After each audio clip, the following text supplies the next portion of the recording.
نحمده ونصلي ونسلم على رسوله الكريم اما بعد فاعوذ بالله من الشیطان الرجیم بسم اللہ الرحمن الرحیم۔ السلام علیکم ورحمۃ اللہ تعالی وبرکاتہ۔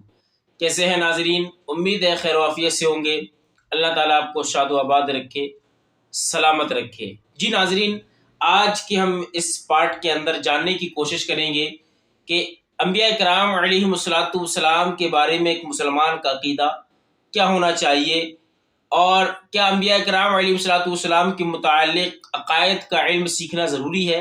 تو اس کے متعلق آج ہم اس پارٹ کے اندر جاننے کی کوشش کریں گے، اور انبیاء کرام علیہ السلام کے لیے کیا چیزیں ضروری ہیں، کیا چیزیں واجب ہیں، اور کیا چیزیں ضروری نہیں ہیں۔ وہ تمام چیزیں انشاءاللہ عز و جل آج کے ہم اس پارٹ کے اندر جاننے کی کوشش کریں گے۔ تو بنے رہیے آخر تک ہماری ویڈیو کے ساتھ، اور انشاءاللہ عز و جل بہت زیادہ آپ کو علم دین حاصل کرنے کی سعادت نصیب ہوگی۔ تو سب سے پہلے یہ سوال ہوتا ہے کہ کیا انبیاء کرام علیہ السلام کے متعلق عقائد سیکھنا ضروری ہے؟ تو اس کا جواب ہے جی ہاں ناظرین۔ مسلمانوں کے لیے جس طرح اللہ تعالیٰ کی ذات و صفات کا جاننا ضروری ہے، اسی طریقے سے اسے یہ جاننا بھی ضروری ہے کہ نبی کے لیے کیا جائز ہے، کیا واجب ہے، اور کیا محال ہے، کہ واجب کا انکار اور محال کا اقرار موجب کفر ہے۔ بہت ممکن ہے کہ آدمی نادانی سے خلاف عقیدہ رکھے اور خلاف زبان بات کرے اور ہلاک ہو جائے۔ تو جس طریقے سے اللہ کی صفات کے بارے میں جاننا ایک مسلمان کے لیے ضروری ہے، اسی طریقے سے انبیاء کرام علیہ السلام کے متعلق بھی ایک مسلمان کو جاننا لازم و ضروری ہے۔ اچھا جی ناظرین، اب نبی اور رسول کسے کہتے ہیں؟ ڈیفینیشن آف نبی اور رسول۔ نبی اور رسول کسے کہتے ہیں؟ تو اس کی ہم تعریف، سیدھی تعریف ہم یہ سنتے ہیں کہ نبی اس بشر کو کہتے ہیں جسے اللہ تعالیٰ نے ہدایت کے لیے وحی بھیجی ہو۔ انبیاء کرام علیہ السلام میں سے جو نئی شریعت لے کر آتا ہے اسے ناظرین رسول کہا جاتا ہے۔ اچھا، سوال ہوتا ہے کہ وحی کیا ہے؟ یہ وحی ہوتا کیا ہے؟ وحی کسے کہتے ہیں؟ اکثر ہمارے ناظرین ایسے ہیں کہ جن کو یہ معلوم نہیں ہوگا کہ وحی کسے کہا جاتا ہے اور وحی کیا چیز ہوتی ہے۔ تو وحی سب سے پہلے آپ دیکھیے ڈکشنری میں وحی کا جو معنی ہوتا ہے، وحی کا معنی ہوتا ہے پیغام بھیجنا، خفیہ بات کرنا، دل میں بات ڈالنا۔ اب اس کی اگر ہم تعریف کریں تو یہ تعریف ہوگی کہ وحی اس کلام کو کہتے ہیں جو کسی نبی پر اللہ کی طرف سے نازل ہوا ہو۔ جی ناظرین، ہو سکتا ہے کہ آپ کو ہو معلومات میں اضافہ ہوا ہوگا۔ جی ناظرین، نبی اور رسول یہ ایک ہی شے کا نام ہے یا پھر یہ دو الگ الگ ذات کا نام ہے؟ جی ناظرین، یہ سوال ہوتا ہے کہ نبی اور رسول میں فرق کیا ہے؟ کہ نبی الگ ہوتا ہے، رسول الگ ہوتا ہے، کیا چیز ہے یہ؟ تو آئیے ناظرین ہم سنتے ہیں کہ نبی اور رسول میں فرق کیا ہے۔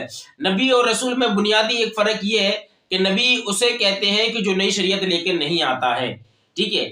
نبی اسے کہتے ہیں کہ جو نئی شریعت لے کر نہیں آئے، رسول نئی شریعت لے کر آتا ہے۔ اور دوسرا فرق یہ ہے کہ نبی جو ہوگا وہ صرف اور صرف انسانوں ہی میں ہوگا، نہ کوئی انسانوں میں ہوگا اور مرد ہی نبی ہوگا، نہ کوئی جن نبی ہوا ہے، نہ کوئی عورت نبی ہوئی ہے۔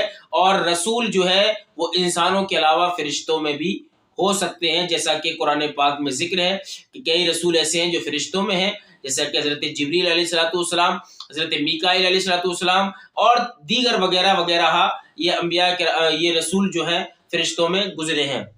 اچھا جی ناظرین، اب آخری سوال یہ ہے، آج کے ہم اس پارٹ کے اندر ہمارا پارٹ کا ہم اختتام یہی کرتے ہیں اور آج کا آخری سوال کی طرف ہم چلتے ہیں۔ جی ناظرین، تو ناظرین آخری سوال یہ ہے، کیا اللہ تعالیٰ اپنے بندوں کی ہدایت کے لیے نبی کے علاوہ بندوں کو ہدایت نہیں دے سکتا؟ اس نے نبی کا سہارا کیوں لیا؟ نبی کے ذریعے سہارا کیوں لیا؟ تو ناظرین یہ ہماری غلط فہمی ہے کہ اللہ رب العزت نے نبی کا سہارا لیا۔ جی ناظرین، ہماری بہت بڑی غلط فہمی ہے۔ نبی اللہ رب العزت نے سہارا نہیں لیا، بلکہ سہارے کی ضرورت ہمیں ہے۔ یا اس بات کو اس سے سمجھو، ایک عقلی مثال میں آپ کو دیتا ہوں ناظرین، کہ اگر کوئی چیز طاقتور ہو، قدر و قامت ہو، کوئی شے جو ہے قوت والی ہے، عظمت والی ہے، اگر اس سے ڈائریکٹ آپ فیض لوگے تو آپ کی ہمت نہیں ہے کہ آپ فیض لے سکتے۔ اس کو دنیاوی مثال کی طرح اس طریقے سے سمجھیے کہ اگر آپ آٹے کی روٹی پکانا چاہتے ہیں تو اسے آگ پر پکانا پڑتا ہے، لیکن اگر ڈائریکٹ آپ آٹے کو آگ پر ڈال دیں گے تو آٹا جل کر راکھ ہو جائے گا۔ اگر آپ کو صحیح سالم روٹی پکانی ہے تو آگ کے درمیان اور آٹے کے درمیان ایک چیز کو واسطہ کرنا پڑے گا، ایک چیز کو حائل کرنا پڑے گا، جسے ہم توا کہتے ہیں۔ اگر آپ توے کے ذریعے روٹی پکائیں گے ناظرین تو روٹی صحیح سالم پکے گی اور بڑھیا طریقے سے پکے گی۔ اب اسی مثال کو مد نظر رکھیے اور سنیے اگلی مثال کہ دیکھیں ہم ناتوار، ناقص، کمزور، عاجز، گناہگار بندے ہیں اور رب کی ذات بہت بلند و بالا ہے، بہت زیادہ عظمت والی ہے۔ اگر ہم ڈائریکٹ فیض لینا چاہیں اللہ تعالیٰ سے، ڈائریکٹ ہدایت لینا چاہیں تو ہم اس کی تاب اور اس کی طاقت، اس کی قدرت نہیں رکھتے۔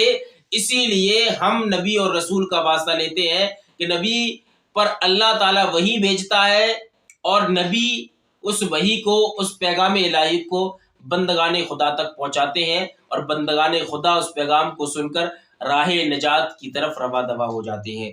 جی ناظرین، اگر آپ کو یہ چیزیں معلومات تھی پہلے سے تو ضرور بتائیے گا، اگر نئی معلومات تھی تو کمنٹ باکس میں ضرور بتائیے گا، اور ہماری ویڈیو اگر اچھی لگے اور ویڈیو اسلامک ویڈیو کے لیے اور بھی اچھی ویڈیو کے لیے ہمارے چینل خانقاہ سلطان آفیشیل کو لائک، شیئر اینڈ سبسکرائب ضرور کیجیے گا۔